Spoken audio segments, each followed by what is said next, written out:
E aí pessoal, tudo bem?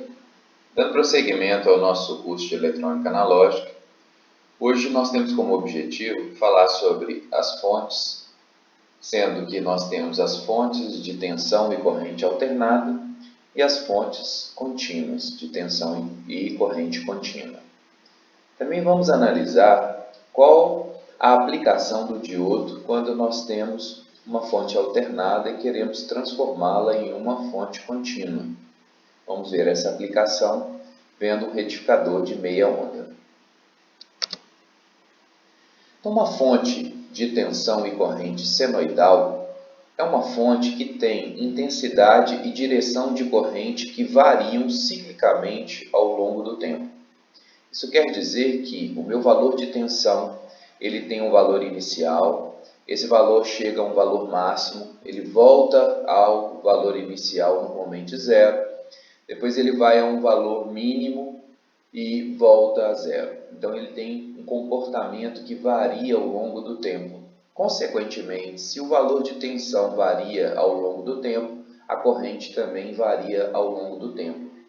Como nós temos tensões positivas e tensões negativas, isso vai fazer com que haja também uma variação do fluxo de corrente. Ora, o fluxo de corrente vai estar no sentido de A para B, ora, esse sentido vai ser de B para A. Então, nós teremos uma variação de intensidade e de direção, no caso do fluxo de corrente, da passagem de elétrons pela estrutura. Consequentemente, se existe essa variação, possui frequência. Então, o sinal tem uma frequência de operação, que nós sabemos que no caso da rede elétrica brasileira é de 60 Hz.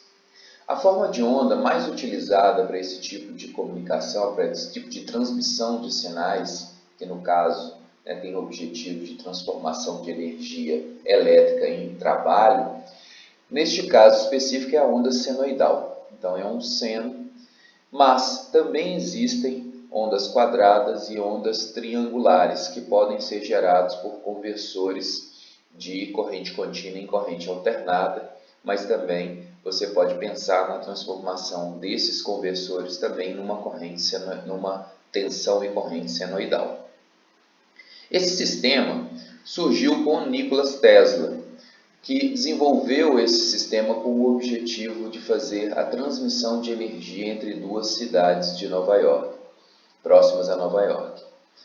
Mas o objetivo especificamente era para transmissão, e o que acontece até hoje. Então nós podemos dizer que a maioria dos sistemas que nós utilizamos a energia alternada são sistemas de transmissão, distribuição de energia elétrica. Normalmente o consumo, nós vamos fazer uma adequação de uma corrente alternada para uma corrente contínua, onde nós utilizaremos, por exemplo, uma fonte que nós vamos estudar na aula de hoje. E o grande advento da ideia da transmissão e distribuição de energia de forma alternada é a utilização dos transformadores, que permite de forma mais simples que a gente possa adequar parâmetros de tensão e corrente para que a gente possa transmitir sinais. Então, numa rede de transmissão, você eleva significativamente o valor da tensão para que você diminua a corrente para a mesma potência, fazendo com que você possa ter sistemas de transmissão mais acessíveis de energia. Como as fontes geradoras normalmente elas não estão muito próximas do seu consumo, então esse processo de transmissão é extremamente adequado. Então, normalmente os nossos sistemas trabalham com duas frequências, ou 50 ou 60 Hz. É muito comum quando a gente compra um equipamento importado, às vezes ele vir estruturado que a frequência dele de operação é a frequência de 50 Hz. Não há problema em fazer a utilização desse sistema numa frequência maior, que é o caso brasileiro, uma frequência de 60 Hz. Então são dois padrões mundiais utilizados, 50 ou 60 Hz. Isso quer dizer que eu tenho 60 oscilações por unidade de tempo.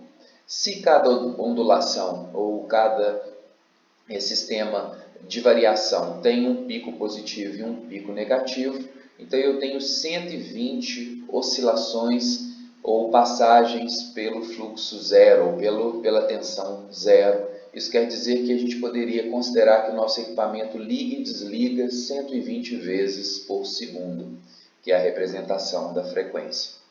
Então o período ele varia mais ou menos de 20 milissegundos no caso de uma transmissão com 50 Hz a 16,67 milissegundos numa transmissão usando uma frequência de 60 Hz.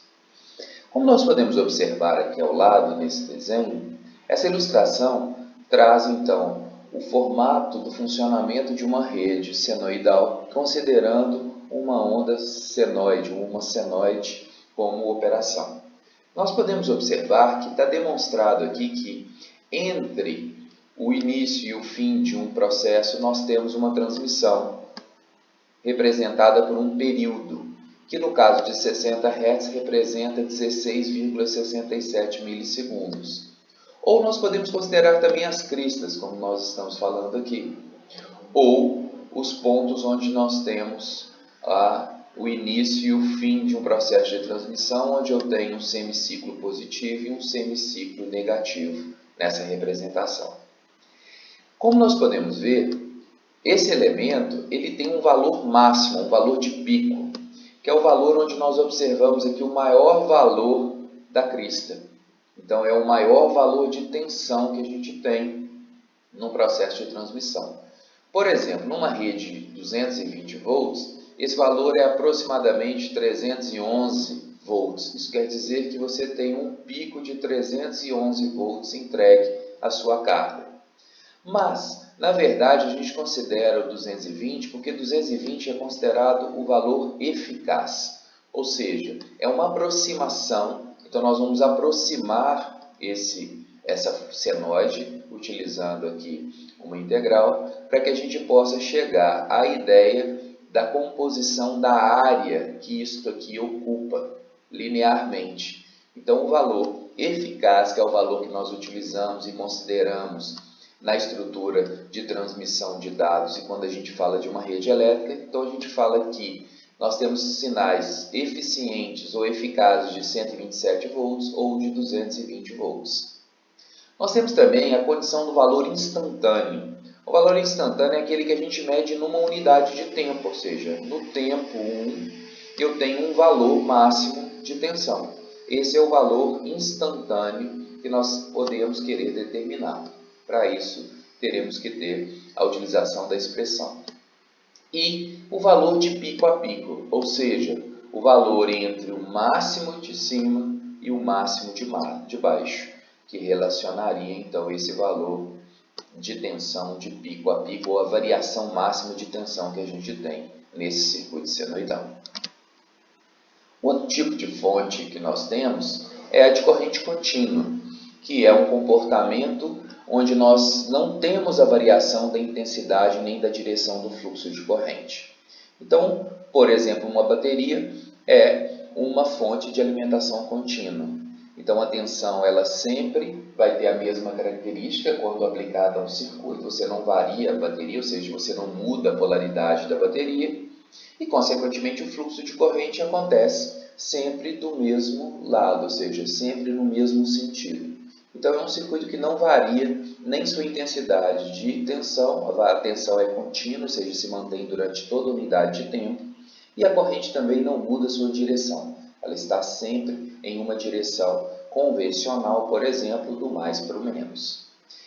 Se ele não tem variação, não tem frequência, então não tem período, não tem frequência. Então, a estrutura de transmissão ou de alimentação contínua não tem variação de frequência nem de tensão e, consequentemente, não tem período, não tem frequência. E ela tem um comportamento linear. Então, eu tenho entregue a minha fonte, através da minha fonte, um valor de tensão, por exemplo, de 10 volts. Ele vai se manter durante todo esse processo de alimentação, como nós podemos observar aqui no cenário dessa figura. Então, durante toda uma unidade de tempo, eu tenho uma mesma tensão chamada de A. Ou seja, durante todo o tempo eu vou alimentar o circuito com essa tensão. Agora, surge uma relação ou um problema, vamos dizer. Se eu tenho o processo de geração, transmissão e distribuição de energia através do uso da corrente alternada. Mas, quando eu vou utilizar e eu preciso de corrente contínua em alguns equipamentos, como é que eu vou fazer esse processo de conversão? Então, como é que eu vou converter uma fonte de corrente alternada em uma fonte de corrente contínua? Então, para fazer isso, surge o nome de um circuito que é conhecido como circuito retificador. Então, retificar é transformar um sinal que varia, que tem frequência, em um sinal que não tem frequência, que não varia, que vai ter um comportamento linear.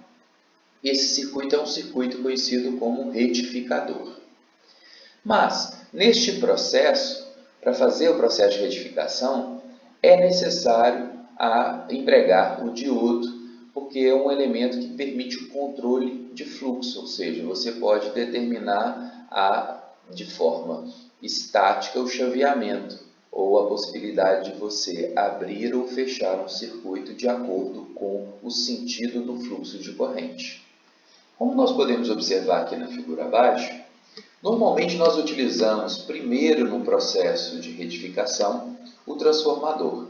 Então nós vamos ter aqui 127 ou 220 e vamos levar para um nível de tensão necessário para que a gente possa trabalhar o nosso circuito eletrônico. Vamos considerar que a gente queira na nossa carga 12 volts. Então a gente vai colocar aqui uma tensão de saída, por exemplo, na ordem de 18 volts, para que a gente tenha uma margem para trabalhar o processo e chegar a entregar para a nossa carga a tensão que a gente tem como necessidade. Depois que a gente faz o processo de transformação, nós vamos transformar 127 em 18 volts, mas ainda um comportamento que é alternado. Aí nós vamos entrar no estágio de retificação, que é o que nós vamos estudar hoje, que estamos estudando. Então, a retificação é a transformação de um sinal que tem comportamento positivo e negativo num sinal só positivo ou num sinal só negativo. Mas nós ainda temos neste momento um comportamento ondulatório, ou seja, o sinal ainda tem período, ainda tem frequência. Nós precisamos filtrar e estabilizar esse sinal para que a gente possa chegar realmente em um processo retificado ou um sinal que não tem variação de tensão ao longo do tempo. Então, hoje nós vamos estudar apenas esse estágio de retificação, ou seja, o estágio onde nós vamos transformar um sinal positivo negativo em um sinal que tem comportamento só positivo ou só negativo, mesmo que ainda ele tenha um comportamento ondulatório. O primeiro processo, ou o primeiro circuito que é capaz de fazer isso, é o processo de retificação em meia onda. Isso quer dizer que eu vou aproveitar só 50% do sinal que está sendo entregue, que é o sinal do comportamento aleatório da fonte que nós temos. Então, por exemplo, eu tenho aqui uma senoide, positiva e negativa. Num comportamento de uma retificação de meia onda, eu vou conseguir retirar apenas a parte positiva ou apenas a parte negativa. Isso quer dizer que durante a outra parte eu não terei nenhum aspecto funcional desse sinal, ou seja, ele não estará entregando nenhuma potência para a carga. É como se eu tivesse desligado o fornecimento de energia para a minha carga. O circuito que faz que consegue estabelecer esse elemento, a gente pode ver aqui, onde eu tenho aqui VI como sendo a minha fonte de entrada alternada e VO, o sinal que nós estamos observando ali. Então, como nós podemos ver aqui, a nossa tensão de entrada VI, que é dado por V máximo seno de ômega t. Então, aqui é a representação de 2πf, ou seja, da frequência de operação do sinal ao longo do tempo. Então, essa aqui é a minha tensão senoidal que nós vamos ter no processo de entrada.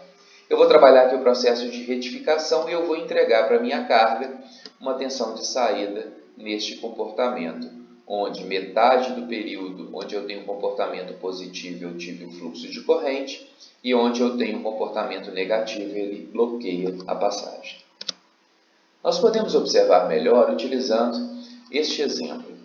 Então nós vamos ter aqui o fluxo quando nós consideramos a parte positiva do semiciclo.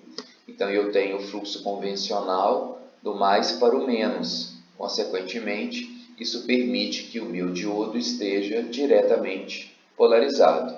Se ele está diretamente polarizado, então ele permite o fluxo de corrente, deixando que a fonte alimente o circuito ou alimente a carga.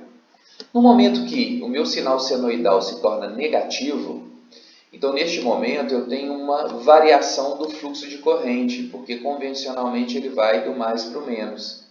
Quando isso acontece, o meu diodo está reversamente polarizado.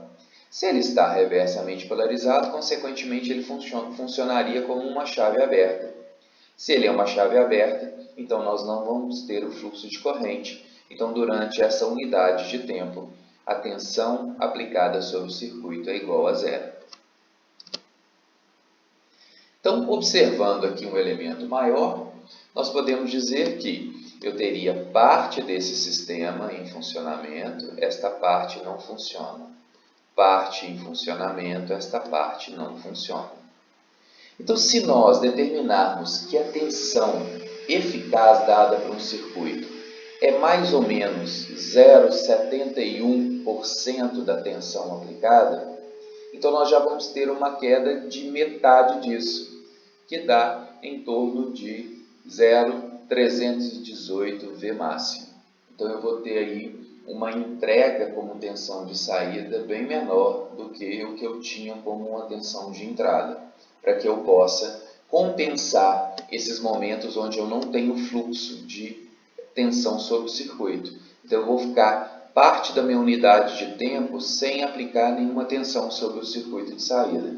Consequentemente, isso diminui significativamente a capacidade que um circuito de retificação em meia onda tem de entregar sua tensão de entrada para a sua função de saída. Então, se nós levarmos em consideração também que o diodo não é ideal, ou seja, o diodo é real, isso ainda tem um maior elemento que vai ter que ser levado em consideração. Então, esse elemento representa que, como eu tenho um diodo de silício presente nesse sistema, o elemento só entra em condução depois de uma queda de tensão mínima de 0,7. E também ele deixa de conduzir quando a tensão é menor do que 0,7. Isso vai fazer com que eu vá diminuir ainda a eficiência do meu sinal. Como nós podemos observar, eu vou perder essas unidades de período aqui, onde eu não terei o processo de condução, porque o diodo ele tem uma necessidade para vencer sua barreira de composição da região de depleção para que ele possa entrar em condução.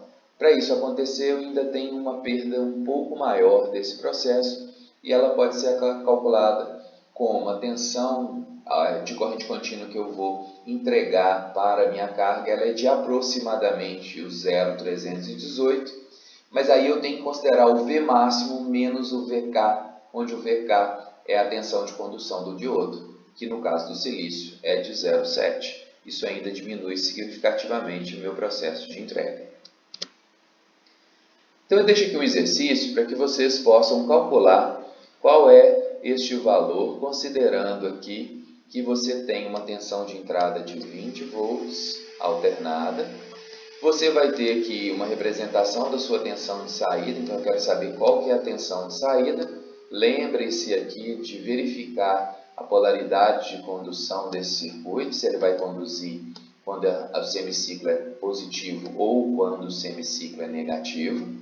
E, consequentemente, qual vai ser os valores de VCC, ou seja, da tensão que nós vamos entregar sobre a nossa tensão de saída, ou seja, qual que vai ser realmente a nossa tensão de saída, levando em consideração que eu vou ter o VK, ou seja, que eu vou considerar um diodo real, ou sem VK, onde eu vou considerar um diodo ideal. Eu calcule considerando os dois elementos. Depois faça uma variação e considere, ao invés de 20, uma tensão de 200 volts entregue no seu processo, uma tensão máxima de 200 volts.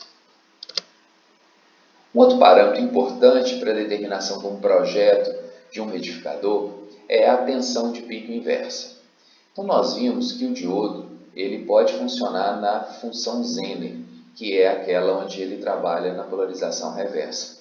Mas no caso do retificador, nós não queremos que isso aconteça, ou seja, não é do nosso, a nossa necessidade não é de que ele vá conduzir quando ele está reversamente polarizado. Na verdade, nós não queremos que ele permita o fluxo de corrente.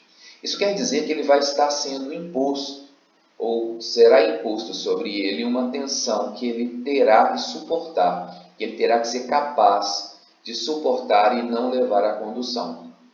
Então, no caso específico de uma retificação em meia onda, a tensão de pico inversa ela é a tensão máxima que você aplica sobre o sistema. Então, quando você abre, ou seja, quando ele funciona como uma chave aberta, como a onda é senoidal, então ela tem a sua tensão de pico, a tensão máxima. Então, a sua tensão de pico máxima deve ser suportada pela tensão reversa do diodo. Então, ele tem que ser, no mínimo, maior do que aquela tensão para que ele não entre em condução. Então, nós costumamos dizer que a tensão de pico inversa máxima tem que ser aproximadamente, ou maior que a tensão máxima que você tem do processo de alimentação ou da tensão que você vai entregar sobre o circuito.